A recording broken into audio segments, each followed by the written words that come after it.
Hello sa tanan mga followers da no.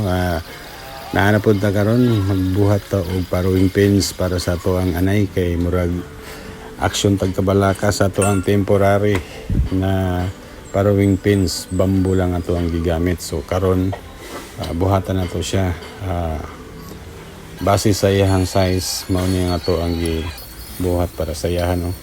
Ang size ani guys is 210 ang length, ang height 1 meter, ang wide niya is 70, ang bottom, ang top niya is 60. So mao ni siya guys.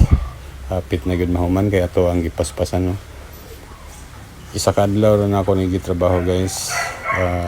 Medyo way undangay pod kay nag-pull wheel pa man ta so dira guys. Mao na ni siya ang ato ang kuan. So karon taud-taud ato nang ibalhin ato ang anay para maplastar.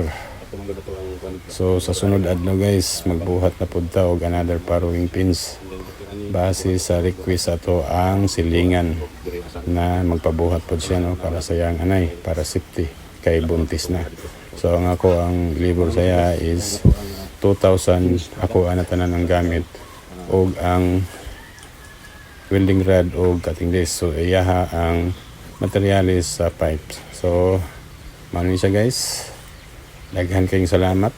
Safety na kayo ko ang anay. Kita kits sunod adlaw magbuhat na pud ta. Babus.